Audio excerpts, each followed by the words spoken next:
जिनके मिलने से सुख दुख समान बुद्धि में आ जाता है, सुख दुख के प्रति कोई भाव ही नहीं रह जाता। यह संत समागम का फल। मान छू नहीं जाता, सारे के सारे दैवी सद्गुण उसमें प्रकाशित हो जाते हैं। पर आप ध्यान रखना, यदि उनकी आज्ञा में नहीं चल रहे, मनमानी आचरण कर रहे, तो दीपक तले अंधेला बना रहेगा। दूर के तो प्रकाश ले जाएंगे, नजदीक वाले अंधेरे में बने रहेंगे। क्यों? आज्ञा का पालन नहीं। बिना चाहे बिना मांगे कीमती वस्तु मिल जाए तो उसका आदर नहीं होता। जब बहुत दौड़ भाग करके एक बार झलक मिल जाए तो अपने को कृतार्थ मानते हैं, क्योंकि उनके हृदय में भाव जागृत हुआ, एक बार इन संत को देख लूं, नजदीक से प्रणाम कर लूं, अहो वो फूल जाते हैं, अहो भाग्य।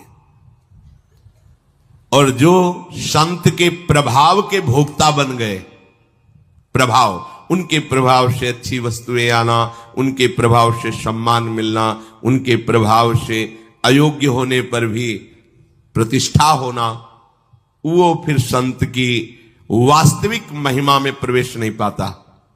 ध्यान देना, संत के प्रभाव का भोगी कभी संत की महिमा को नहीं जान पाएगा, ना संतत्व उसमें आ पाएगा। उनके प्रभाव को हमें भोगना नहीं है, हमें उनकी आज्ञा पर वैसे ही प्रभाव वाला बनना है। जहां हमारे गुरुदेव की स्थिति, वहीं हमें पहुंचना है। भगवान और भगवान का वैभव दो हिस्से हो गए। ये संसार भगवान का मायाकृत वैभव है। भगवान का भक्त सिर्फ भगवान को चाहता है, उनके वैभव को नहीं। जो उनके वैभव को चाहता है उसमें भगवान की चाह करने की योग्यता ही नहीं रह जाती। ऐसे ही गुरुदेव और गुरुदेव का वैभव, जो गुरुदेव को चाहता है वैभव उसके पीछे डोलता है, और जो गुरुदेव के वैभव को चाहता है वो गुरुदेव की चाह ही नहीं कर पाएगा, वो गुरुदेव को समझ ही नहीं पाएगा। इसलिए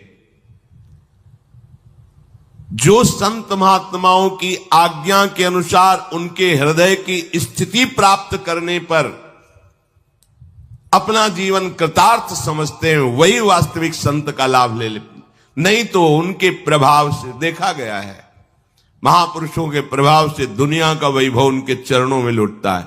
वो वैभव भोगी जान ही नहीं पाते कि हम किन के पास हैं, हमें क्या लेना था इनसे, क्या लेके रह गए।